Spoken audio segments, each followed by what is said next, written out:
Welcome back to Between Two Racks with the Kilo Crew. Today's episode, another installment of Rapid Fire Q&A. Let's kick it. To get us started, first question is how and when to use extended sets in a periodized manner. So, at first, let's explain what I know most people might, but what extended sets are.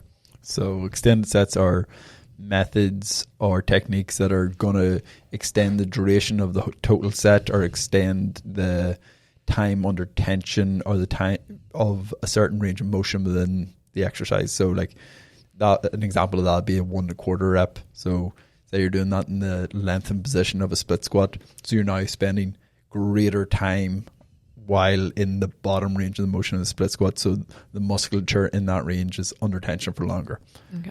Then the other end of the extreme would be a drop set, that you're just extending the duration of the set by lowering the weight so you can complete more and more reps.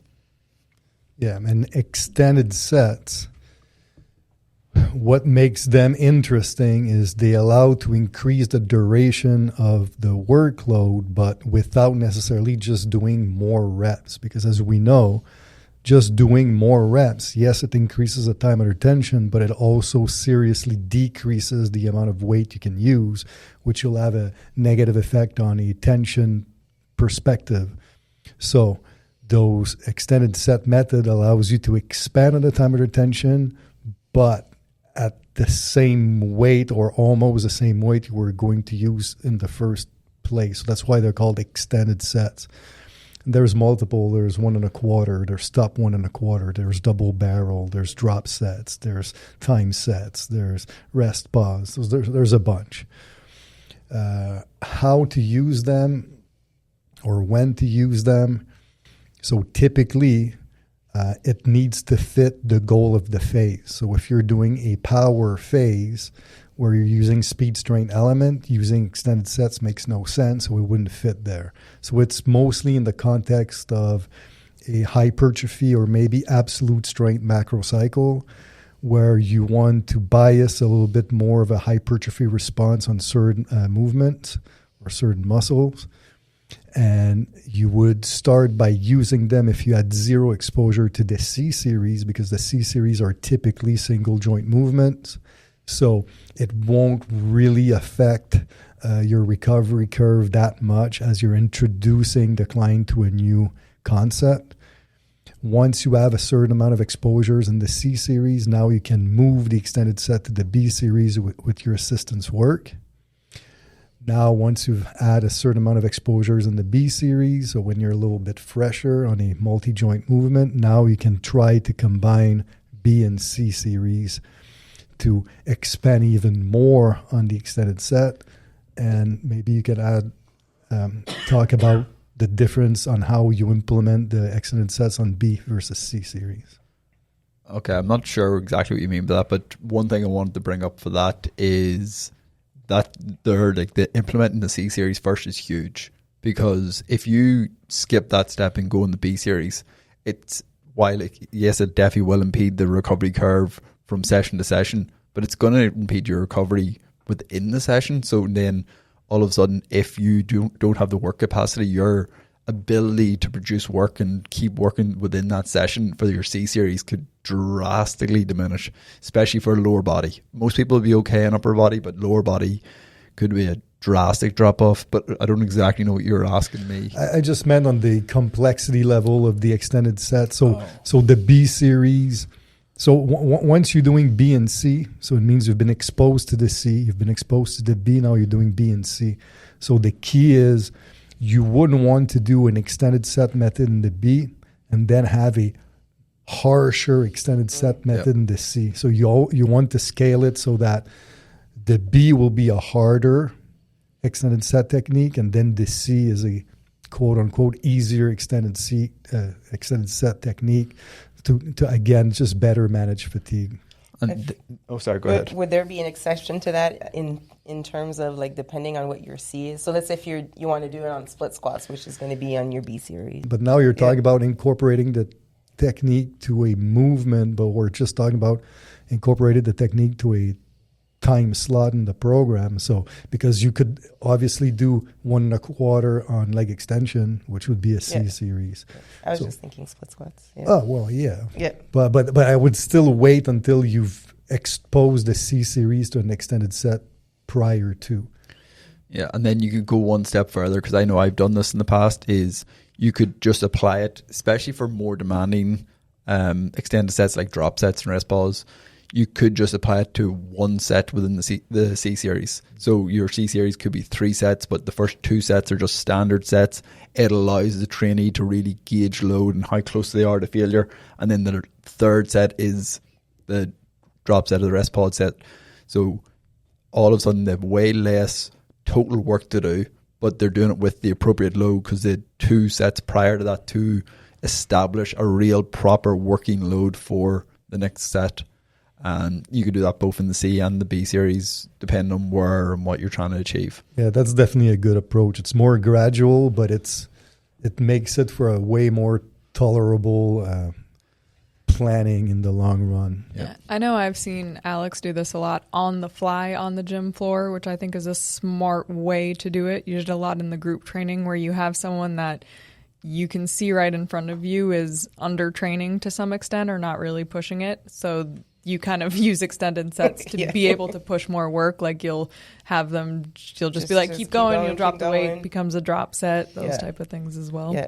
With a lot of my female clients, I've done that too, where they just tend to, if you tell them a rep range, they'll just stop no matter what. Like even if they can do an extra, like 4 or 5 reps, so you just have them do more reps. And there's just different, it's cool to add like that.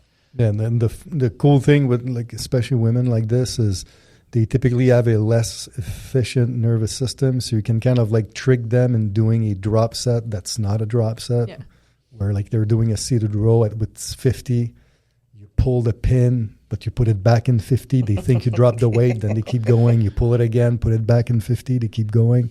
Sometimes they just need that short intra-set rest to be able to keep on going. And another trick I use, and this is the first time I'm saying this, is they think I forget the count. Oh. And I'm like, no, you have like 8 more.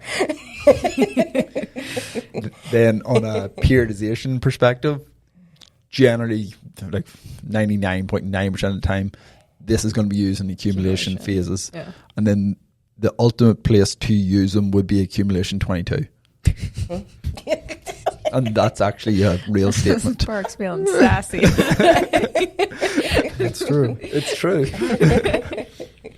But then you can also use them in both accumulations of a macro.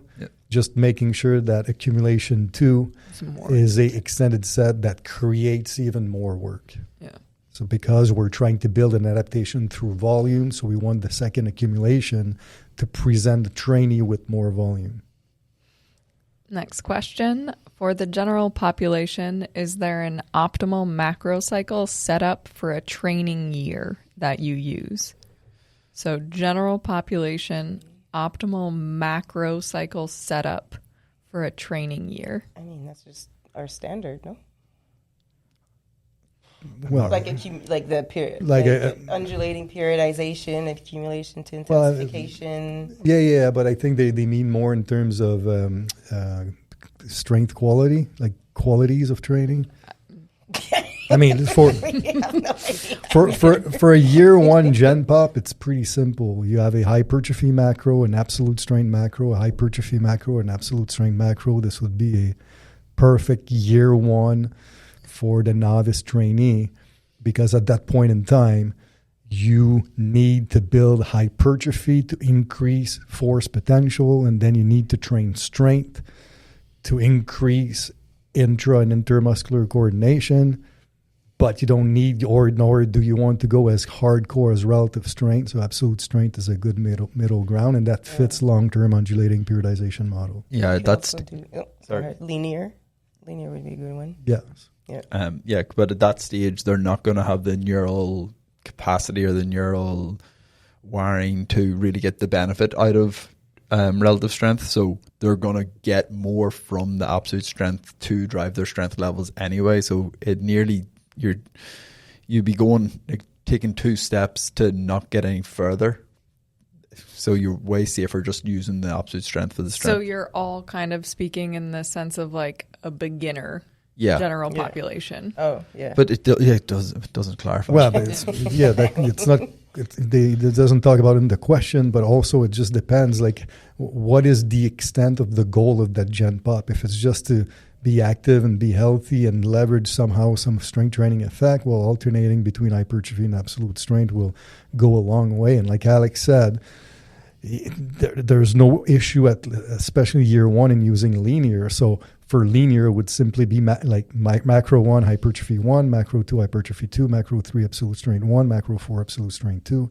And there you have your year. It's a deconstructed undulating periodization for a linear. People really should know that we judge your questions so hard. It's like, what kind of question? So if you're coming with these sort of vague questions, This next one is not a question. Get it. So we've spoken about this on another episode, but Steph, I still want you to give an introduction of it. So the 3 families of periodization. The 3 families. So like, Okay, so you have the parallel model, also called complex model, depending on the source. So parallel model. So I'm just saying them or explain them?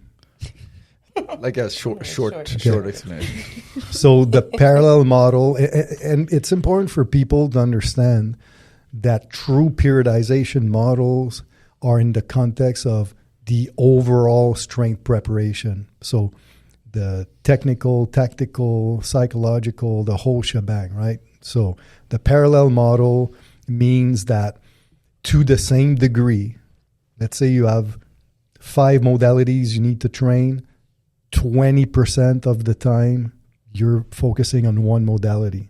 So everything that you're trying to train, you're giving it the exact same amount of work. So you're training multiple qualities all at once, either in a mixed session or concurrently throughout the week. But the volume of work, of your strength, of your speed, of your conditioning is the same. Parallel model. Great for beginners. Then you have the sequential model, which is where like you have undulating periodization, where you have like Bondarchuk's, when you have Vorkoshenski up to a certain point,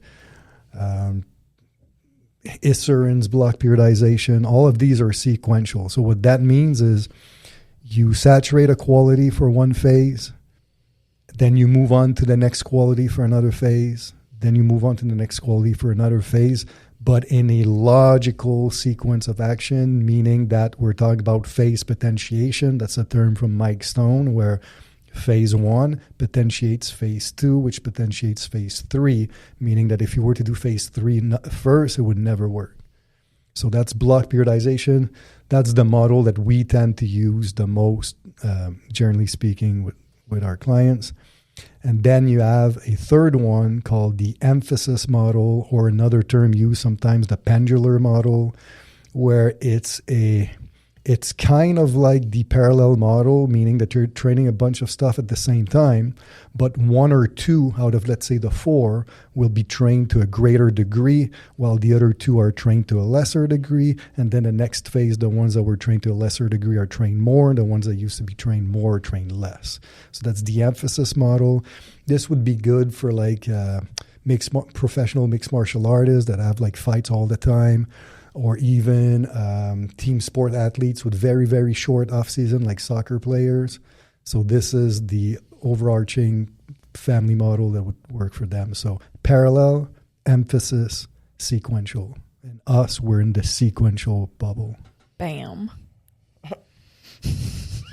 Next not question. Which you're not going to like. I'm going to go to Porritt first for this one. I think we need to read all of them so we can. Training with barbell only. Wouldn't recommend it. Good for you. So train with barbell only. Obviously, there's a lot you can do, but you're never going to work around all the limitations of it. So if you're only going to train with a barbell, you're going to have to get creative to how you can use that barbell in a unilateral fashion. So get 2 barbells. You could. That could get awkward, but it's where you could use a landmine. So you could do landmine presses, landmine rows. So you're still getting unilateral work. You can obviously do split squats. You can do front rack. You can do front squats, back squats, deadlifts. So you can do a lot of exercises, but the main thing you're going to have to watch out for is you're going to have a lot of repeat movement patterns. So you have to make sure you're varying your movements a lot or varying your intensities and reps, just so you're not creating as much possibility for just overload and like overuse injuries. But in the end of the day, it's never going to be optimal. Yeah. You will have absolutely zero ways outside of isometrics, I wouldn't think, of training your knee flexors, like hamstrings, knee flexors. It's just not, it's not possible.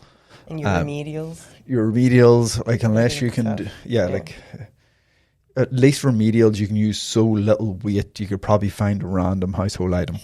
Like, but yeah, it's just not, it's not going to be great. I mean, Steph, do you have anything to say about your favorite thing? It's a tricky question simply because the sport of Olympic weightlifting would be barbell only. Like when you did Olympic weightlifting, did you ever use anything else than a barbell? Nope. Exactly. So it's doable, but it's do you remember how strong your back squat was and how weak as hell your step everything up else was? Yeah. Mm-hmm. Yeah.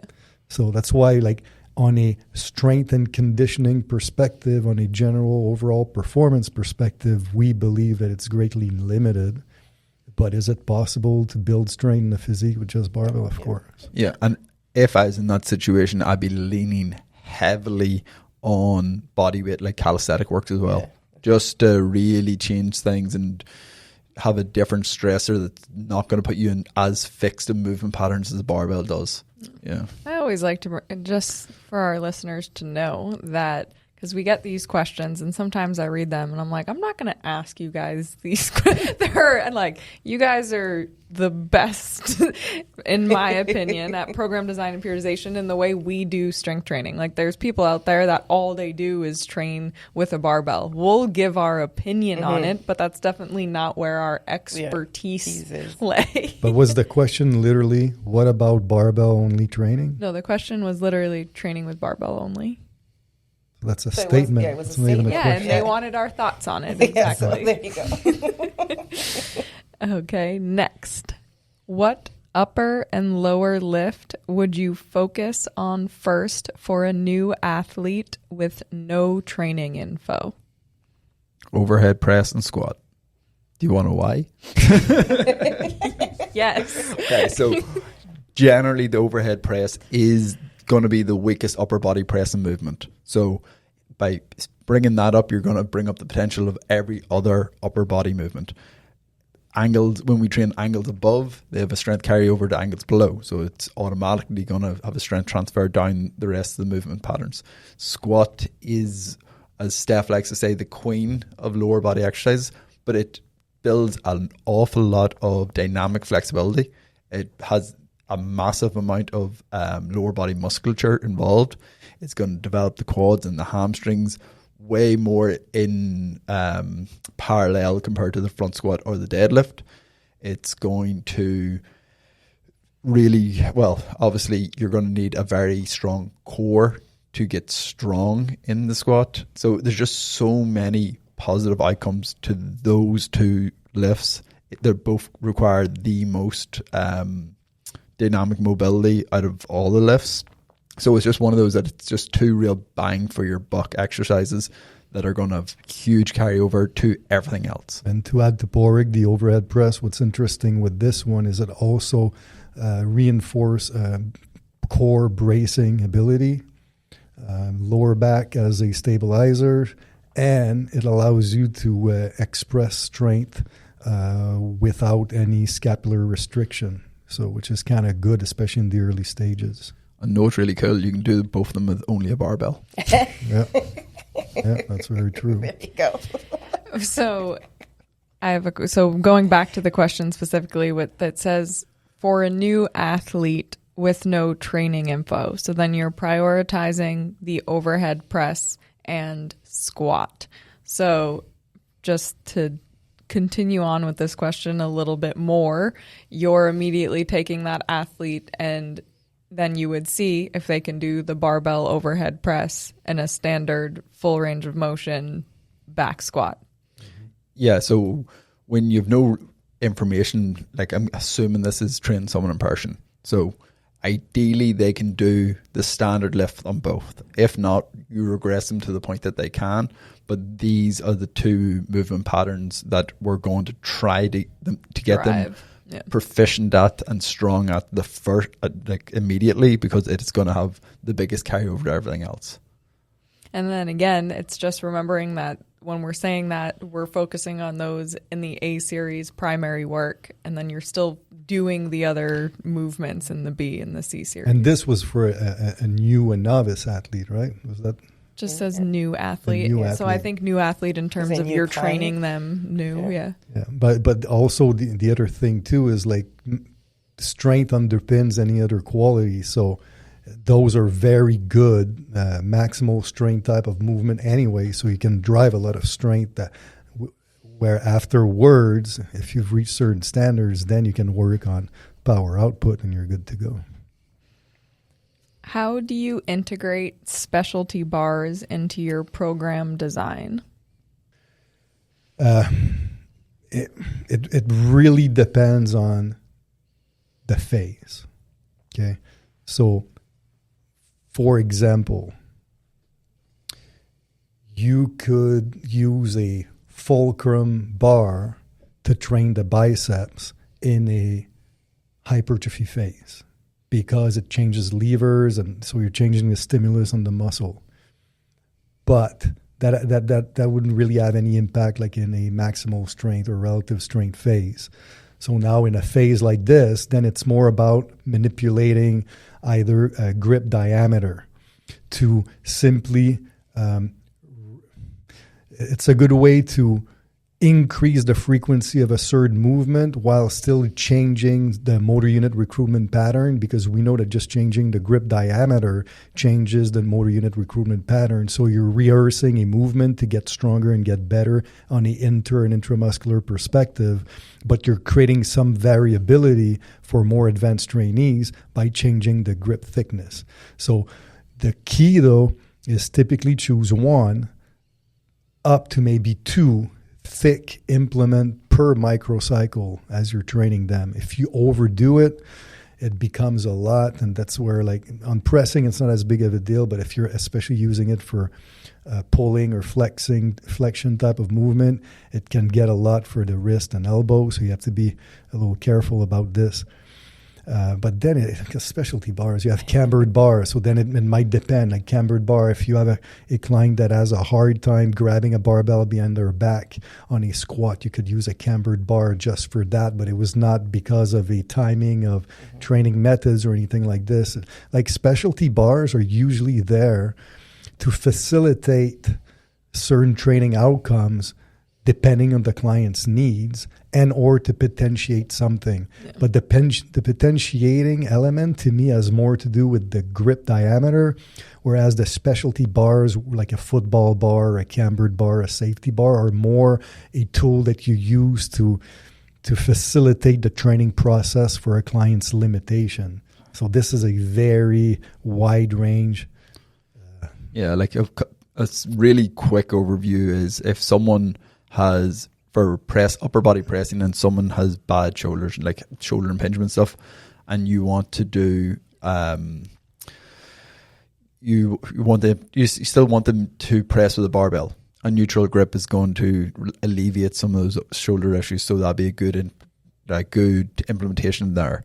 If someone breaks at the hips during the bottom of the squat, so they lean forward at the bottom of the squat, the use of a camber bar be a really good use there. If someone rounds their upper back during a front squat or claps through their core during a back squat. Use of a safety bar be a really good use there. So it's so much like knowing the uses of the specialty bars and then when to... And then seeing what the issues with the client is and how you could try and manipulate the barbells to their best use to try and fix those issues or strengthen those issues without, like, it's, as a trainer, if you're training someone and they're not interested in the process, you should be able to make all these adjustments without the client ever actually knowing why you're doing it. They're just thinking you're having for variety's sake, unless they actually are interested in the process and asking you, why are we doing this?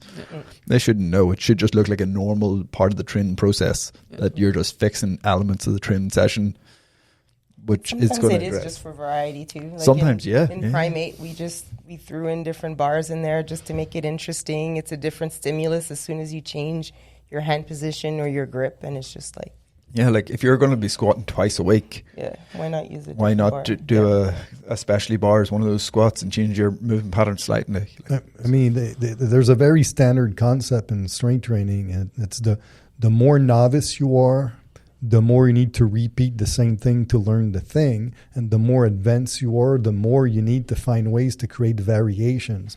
But there's not a bazillion primary movements, so a good way to get around that is simply changing the bar to create a different overload.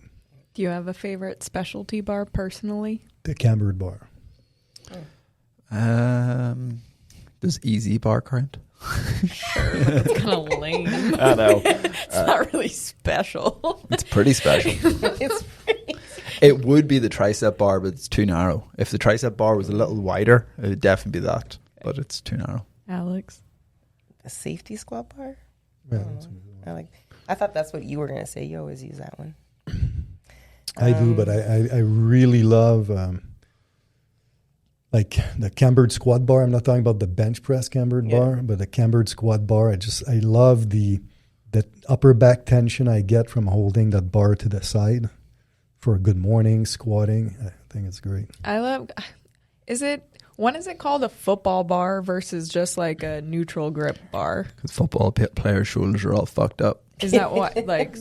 No, so... Like because I remember the one at Poliquin that had like the shape, but it was more like a football. That's why it's called. Okay, that's what it is. So we don't have a football bar. We just have a neutral grip. Well, Watson calls it the Poliquin bar, but it's technically a Swiss bar, which is a neutral grip that goes close, medium, wide, but inside of a frame, at a rectangular frame. But that rectangular frame has limitations because, for example, if you want to do an overhead press with it, then the frame is in your face, so it pushes all the load in front, whereas the football bar is built that way because you have two football-looking ovals, but then in the middle, it's still a single barbell size. So then you can have a more regular bar path on the overhead press. But so that's a football bar, and the football bar, it's a semi-pronated grip. It's not neutral. Oh, I love pressing with that. Yeah. So it was definitely invented in America. It's a Texas-based company. Yeah. Like, I never think football and think, it should be a football shape. American football shape. I like the Gaspari bar. We don't have one. Yeah, those are cool. Was fun. Those it was cool. it was 2 circles, and and then you can change rotate the grip. Those were fun. Yeah. Okay. What approach do you take in terms of exercise selection and program design with clients that have low back pain? So approach in terms of exercise selection and program design with clients that have low back pain. I mean, you just have to really know. You have to figure out what doesn't cause pain.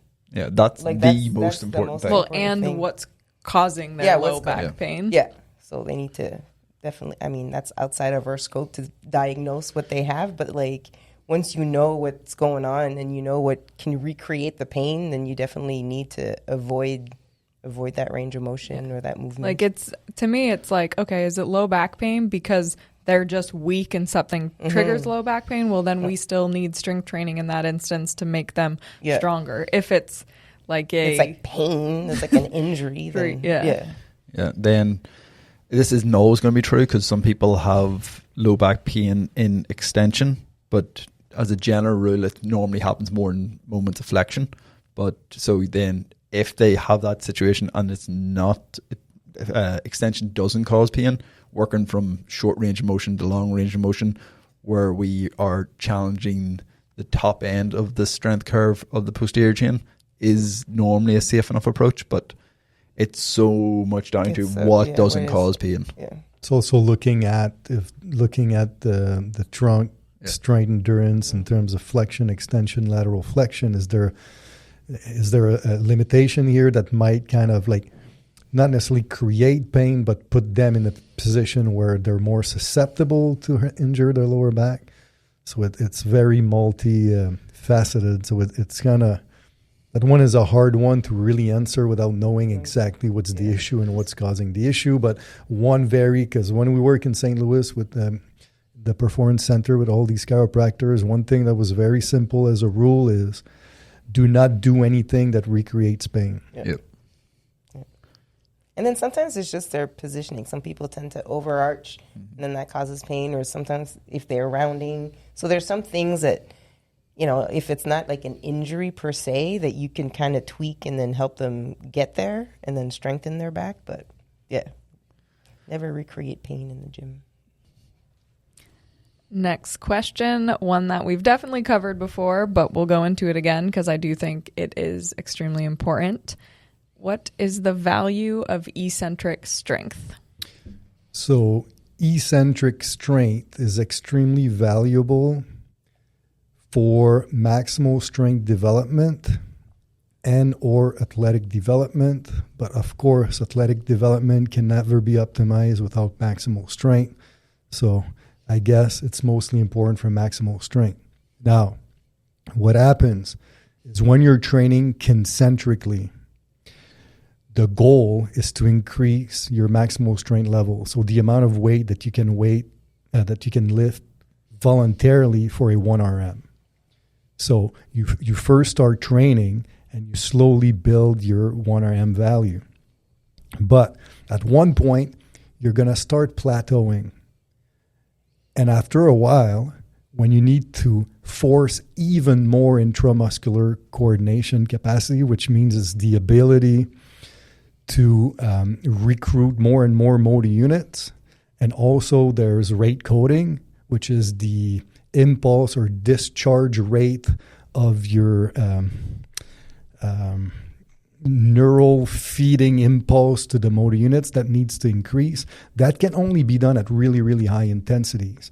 But at one point, once you start hitting a plateau, you need to go beyond your 100% of 1RM to keep challenging neural output to get stronger.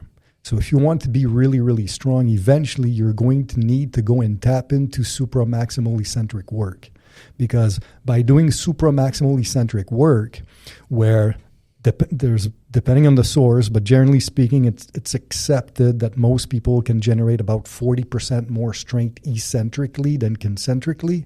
This means that you will drive a lot more neural input into your training program by doing supramaximal eccentrics. Because what happens too, because the loads are so heavy, you prioritize recruitment of high threshold motor units, which have also more potential for strength and even force velocity output. So force and velocity potential of fast twitch fibers is much greater, especially 2X, even more so than 2A. But the 2A and 2X, definitely way more so than type 1. So this will favor that.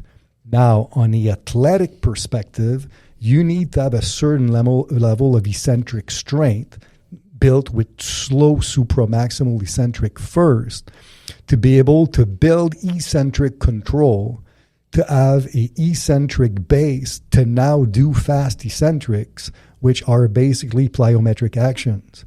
And you need in order to leverage plyometric work, you need to have a base of eccentric strength so that you have the force absorption capacity to shorten the time spent on the ground as you're creating a ton of kinetic energy within the tissue, so elastic energy within the tissue, so that once you transfer from your eccentric to concentric action, now you have the springboard effect from that elastic energy that you're building within the tissue to get even more force and velocity in your concentric action.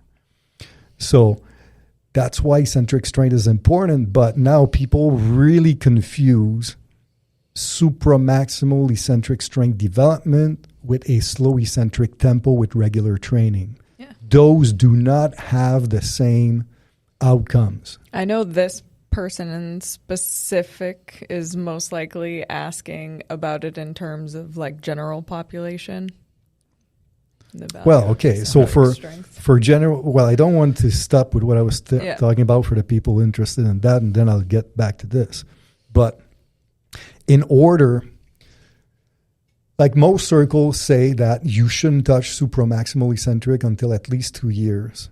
And even like Bompa, for example, he talks about 4 years. So an entire Olympic cycle. So it takes a lot of normal, basic work before you build the connective tissue strength and maximal strength base to warrant the need of supramaximal eccentric. But the only way that you can get there is by initially, with your regular concentric training, having a slower eccentric action so that you're building somewhat of an eccentric control base. And it's not as much about building eccentric strength as it is building eccentric control or tolerance to eccentric contractions. And the other advantage for the novice or the gen pop is that as you're controlling your tempo and an eccentric contraction, it also allows you to have more time and more time through the range of motion to autocorrect your position to learn a proper movement pattern. So it's great on a learning perspective. It's great on a eccentric control / tolerance perspective as you're building your base. And also what it does is it gives you enough time to also make sure that you're working through time, exerting a more forceful concentric action. So you know how we promote intended maximal concentric acceleration all the time with our primary movement? Well, in order to be good at this, you need to have enough time eccentrically to get your brain ready to go 0 to 100 as soon as you get to that concentric action. But if from the get-go you go all in, like up, down, up, down, up, down, it's really, really, really hard to learn that skill of firing a ton of motor units from the get-go at the onset of your concentric action. So there's a lot of upside of spending time with a control, like a 4-second eccentric in the early days of training. But now the problem is eventually you need to move away from this and slowly speed up your eccentric contraction speed until you get to the point where now you're ready to go to supramaximal eccentric and now really train eccentric qualities to increase neural drive, neural output, to allow yourself to blast through your previous stages of maximal strength and or to prepare yourself for the needs of plyometrics if you're an athlete. But for Gen Pop, it's great as a slow eccentric tempo or extended eccentrics just to build that base, that tolerance, that movement control. They're paying attention to the entire movement, paying attention to the concentric. It increases time under tension, so at the same time, it's building some lactate buffering capacity and on and on and on and on. So to me, that's how I see it for the Gen Pop. For the Gen Pop too, in terms of when they're really, really weak or if they're coming off of a rehab thing and they can't do a specific movement, it's great to use the extended eccentrics. Even for older people, if they can't, let's say, whatever they can't do concentrically, they can usually do it eccentrically. We're stronger eccentrically than we are concentrically, so it's a great way to teach them new skills I know with your dad, we use a lot of slow eccentrics because he can't do certain things concentrically.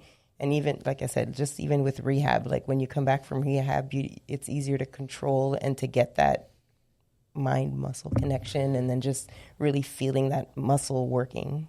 Yeah, even like for like shoulder rehab, I remember like back in the mid-2000, one of our clients, well, it was a professional athlete, but at one point, not in the initial stage, but eventually when he was ready to press with a barbell, we were using accentuated eccentric loading with the eccentric hook. So he would do the eccentric with the hooks. The hooks would come off, so it would be a super lightweight for the concentric. So we didn't affect the concentric action, but we could overload their stronger eccentric contractions. So it was a good way to bridge towards more concentric strength. And that's our first step for our chin up. Yeah. Right. If you can't do a chin up, you can usually do 10 seconds. Then on a like injury perspective, like soft tissue injuries generally happen when forces applied are greater than your ability to absorb force, like as a very simple output. So if you don't have an eccentric base, you won't have the eccentric ability to absorb that force. So just bringing that up will increase your ability to tolerate greater eccentric force. So this could be something as simple as an older person stumbling like off a step and having to catch themselves with one leg. So just their ability to increase their force absorption potential is going to stop that. To an athlete who now needs really, really high levels of fast eccentric absorption with really like high forces, which they slowly build up to. But then on a completely other side of the spectrum, on building maximal strength, if your maximal eccentric strength is the same or very close to your maximal concentric strength, now your potential for driving that strength level higher and higher is so limited, because when you're doing super maximal eccentrics, you're tapping into as many motor units and force and creating as much force as you can at that time. Like you have no greater potential than when you're doing your super maximal eccentrics. So if that's super close to what you can voluntarily recruit for a concentric action, it means you're already so close to your current potential because you're tapping into nearly as much force potential as you were during your super maximal eccentric. So the only way for us to drive this concentric potential higher is to drive up our eccentric potential. So we're building stronger and stronger motor units eccentrically to create more of a buffer between our eccentric strength and our concentric strength, so we can then bring our concentric strength back up to meet the eccentric strength. And we'd have to play the same game again and push the eccentric strength again to have more potential for your concentric strength. So from as far down as some old lady falling off a chair and catching herself to pushing your 1RM as high as possible, like eccentric strength just is the base of it all. Yeah. And to go along with what Boric was saying, because what's really interesting with what he was saying is basically, so you have the concept of limit strength, which is your maximal involuntary production of force. Okay. And then maximal strength is your maximal voluntary. So how you measure maximal voluntary is the 1RM concentric. But then what's interesting is outside of lab scenarios, the literature explains that supramaximal eccentric strength would be the closest thing to represent limit strength. So that's why it's so cool. It's that like survival fiber, that involuntary ability to generate strength. So like Porik said, if your supramaximal strength is barely better than your concentric, then you've maxed out your potential. So even if you try to keep increasing your maximal strength by doing concentric work, good luck. You've basically maxed out your potential. So completely agree with what Porik was saying. To me, eccentric work used to be something done a ton in the 60s and 70s. People went away from it, but like even like Schmidt-Blacker and some of his papers, like one athlete reached 175% of concentric 1RM on eccentric. That's crazy. But on average, it's like that 40%. Yeah, and when you're training super maximum eccentrics, we generally don't like to go above 120.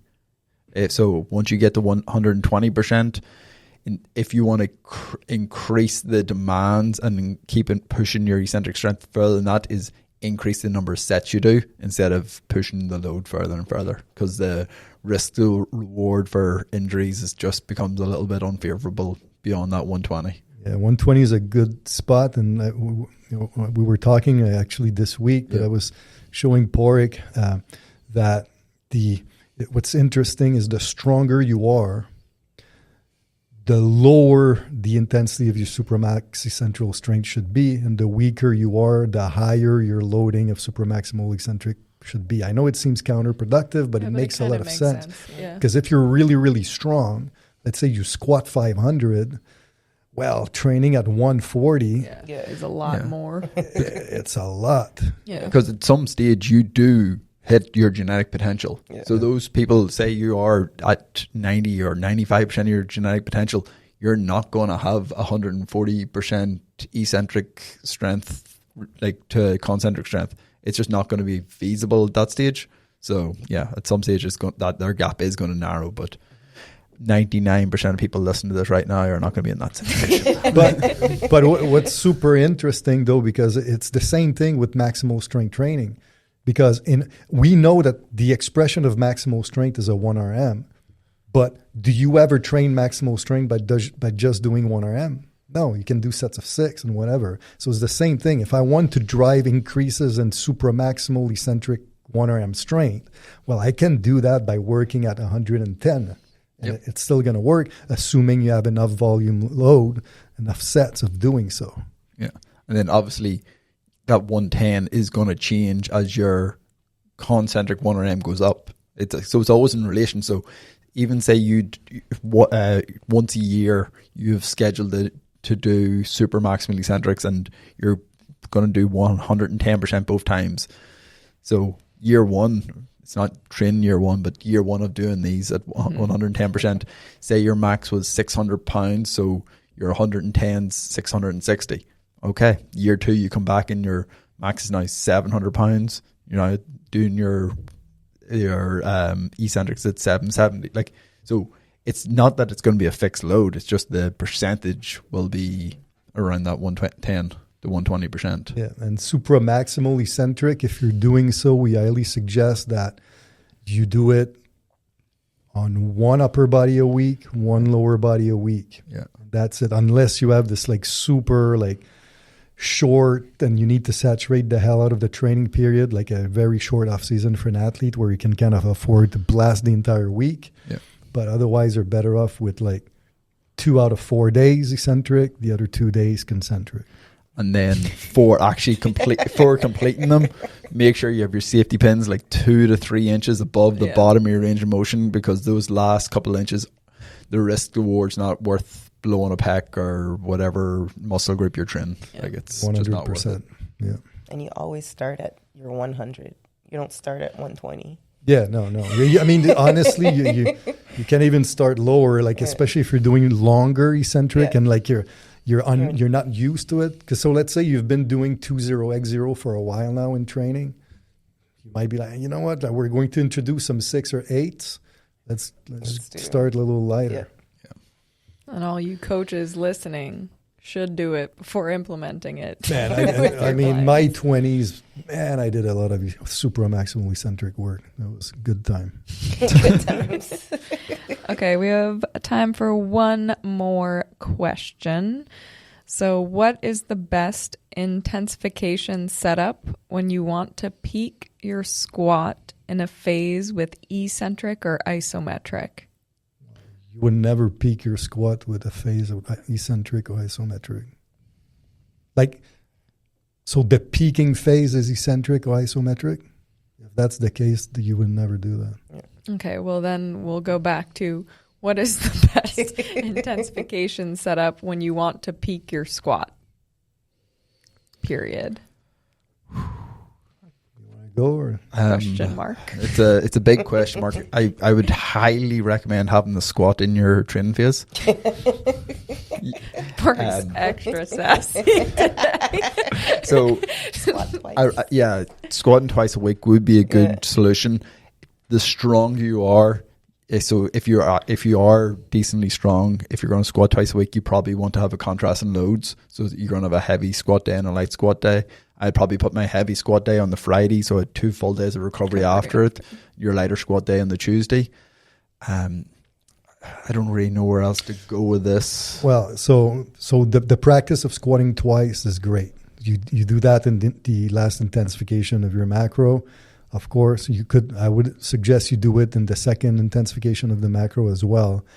But to truly peak, though, I think it's the mesocycle loading structure that's really important. Yeah. So if you're looking to peak, and by peaking, that phase should be concentric. If you're doing eccentric, you're going to kill your ability to express maximal strength.